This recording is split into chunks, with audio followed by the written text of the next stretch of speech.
እንደሚመስለኝ ምንም ምክንያት አለ ብዬ አልገምትም። ሰበብ እንጂ ምክንያት የለም። ትንኝ እነ ቢራቢሮ ሳይቀር ለህልውናቸው የማያደርጉት ተጋድሎ የለም። ይሸሻሉ፣ ያመልጣሉ፣ ምን ይላሉ፣ አንዳንዱም ይናደፋል። እንግዲህ ህይወት ያለው ሁሉ እንኳን እንግዲህ ለኢትዮጵያ ቀርቶ ለጥቁር ዘር መከታ ሆኖ የኖረ ህዝብ በአጭር ጊዜ ውስጥ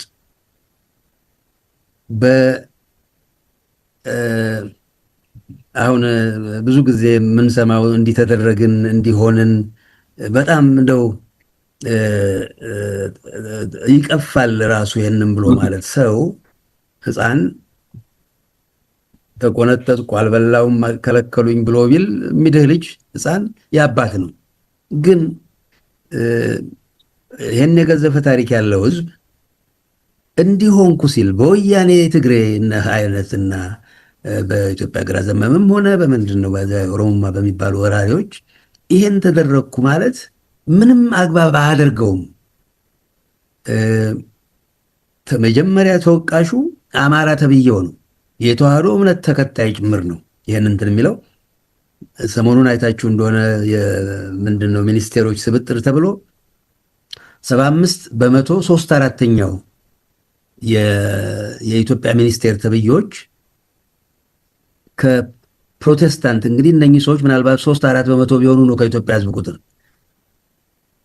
25% ደግሞ ከእስልምና ሃይማኖት ተከታዮች ናቸው። እንግዲህ ከ60% በላይ የሚሆነው የኢትዮጵያ ህዝብ የተዋህዶ እምነት ተከታይ ነው። አንዳች ውክልና የለውም። ይህን የሚቀበል ህዝብ እንጂ እኔ እነኛን በምንም አይነት ጣቴን አልቀስርባቸውም። ይህን የሚቀበል አንድ ሀገር የሚጠፋው ነባር ሀገር ትልቅ እንትኖች አንዱ ትልቁ ነገር ያው ለዚያም ምክንያት አለው ከትውፊቱ ከእምነቱ ሲለያይ ነው ይባላል። ብዙ እንትኖች ሀገሮች የወደሙ ትልልቅ ስልጣኔዎች ከነበራቸው ማንነት ሲገለሉ ራሳቸውን ሲያገሉ እንደሆነ ግልጽ ነው። የኢትዮጵያ ቤተክርስቲያን የተዋህዶ ብቻ ሳትሆን የድፍን ኢትዮጵያ የእስላሙም እስልምና በነፃነት የተሰበከባት በኢትዮጵያ ተዋህዶ ቤተክርስቲያን ነው። እስልምናን ያተረፈች እያንዳንዱ ነፍስ ያለው እስላም ሊፋለምላት ሊዋጋላት በተገባ እንኳን የተዋህዶ እምነት ተከታይ የበርካታው ኢትዮጵያን ያተረፈ ኢትዮጵያን የመሰረተ ህዝብ ቀርቶና ይህን መናገርም ሆነ ለዚህ መቆም የተሳነው እንትን ምንም ምክንያት የለውም። ደጋግሜ እንደምለው ወደሽ ከተደፋሽ ቢረግጡ ሳይክፋሽ ነው። የአማራ ቀለም ቆጠር ተብዬና ሌላው ምንድነው ሌላውም ምዕመናንም አይደለም ማለት ሌላውም ተራውም ህዝብ እንዲህ አይነት ግፍ የሚቀበል ስለሆነ ለስጋ ያደረ ስጋ ትኩስ ስጋ ሲርገበገብ ታያላችሁ። ወዲያ የታረደ ከብት ይርገበገባል ስጋው እና እንዴ ሞተ እንኳን ትርገበገባለህ አላ ይባላል። እንግዲህ ሞቶ እንኳን እንዲህ አይነት እና በእውነት ነው መዘርዘር የለብንም ባይነኝ እንዲህ ያደረጉን ተብሎ ማለት ትልቁ ጦርነት ላይ መደረግ እንትን ያለበት ይሄን ሲያውቅ የተኛ ቢጠሩት አይሰማ የሆነ ህዝብ ላይ ነው እንጂ በቀር ይሄን በሚያደርገው ምንም ጥርጥር የለውም። 8-9 ሚሊዮን ህዝብ የፈጁ የወያኔ የኦሮሞማ ተብዬዎችና ግብረ አበሮቻቸው ጤነኛ ሰዎች እንዲሆኑ ሊጠበቅ አይገባም። እንዴት ተደርጎ በዚህ እጅ እግራቸው በደም የተጨማለቁ ወንጀለኞች እነሱን ከማሸነፍና ለፍርድ ከማቅረብ የተለየ እንትን ምንም ሊታሰብ የማይገባ ይሄን የተሳነን ሰዎች ነን ጥያቄ ሊነሳብን የሚገባና በእውነት ሙታን የሚያንሰን መባል የሚያንሰን እና ፍርሃት እያንዳንዱ ፍጡር ፍርሃት የማይሰማው የለም። ግን ፍርሃት ለጀግንነት የሚያበቃ ፍርሃት አለ። በፍርሃት ነው የምንሸሸው። በፍርሃት እንደውም አባባል አለ። ምንድነው ስሙ? ይሄ በፈረንጆቹ በሕክምና የምንለው አለ ፋይት ኦር ፍላይት ሜካኒዝም ይላል። ፍራቻ ሲኖረን ነው የምንሸሸውም የምንዋጋውም እና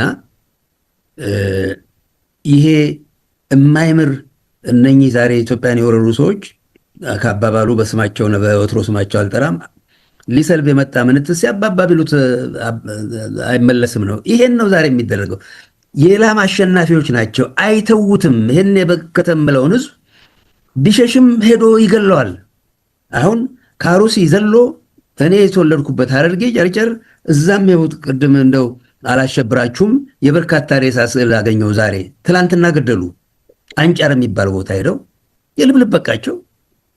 ከአዲስ አበባ 67 ኪሎ ሜትር ማነው ዙቃላ መጥተው የገደሉ ሰዎች ምን ይገዳቸዋል? እነኚህን ሰዎች አንድ የጎበዘ ይህን እናደርጋለን ማንል ሰሞኑ ሰማ ነበር። 6-7 ጊዜ ነው ጠመንጃ ብረታቸውን አስፈቷቸው የተባለው። እንዴት እንዲህ አይነትን ጠላት ብረቴን መከላከያዬን ሊቀማኝ የመጣን ሰው እንካ ብሎ ለመንግስት የሚሰጥ ይሄ ሰው ነው እንዴ? እና ትንሽ ምሳሌ ልግለጽላችሁ ሳሰሙ ሳልቀራችሁም። የዛሬ 2 ዓመት ግድም ቤት በሚያፈርሱበት ጊዜ ሚስቱን ይገሉበታል። አንዱ ሄዶ 6-7ቱን አጋደመ። ለዓመት ያህል ቤት ማፍረስ ቆሞ ነበረ።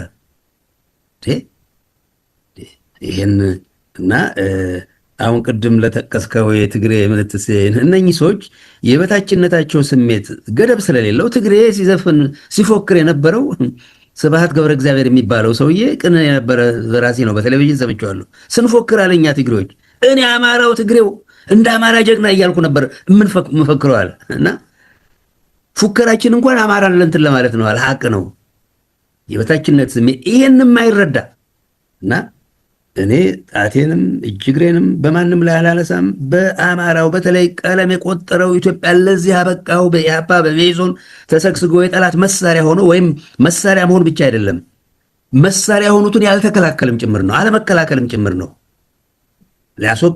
ሊያስወግዝ የሚያስገባውና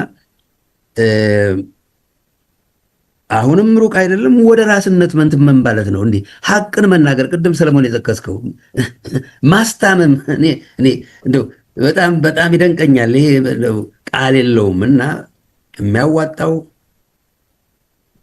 አንድ ሆኖ እዚህ ወያኔን 400 የኢትዮጵያን ሕዝብ የማይወክሉ በጥላቻና በበታችነት በችጋር እንትን ያሉ ሰብስቦ ኢትዮጵያን ሲያስወጋ የቀረው ይሄን የኢትዮጵያ በርካታ ህዝብ እነሱን ተሸክሞ አዲስ አበባ ያስገባ አማራ ተብዬው ዛሬም ይሄን አትበሉ የሚለውንና እኛ ራሳችን ነን መጠየቅ ያለብን ከማንም በላይ ነው እና ምለው ሩቅ አይደለም ሰው ልጅ ነንና የሚነሳበት ጊዜ ያው ፋኖ በየክሉ እንትን ተባለ እንጂ ምን ለማድረግ እንደሚችል አማራ እንደው የአቅም ያለው ህዝብ ነው።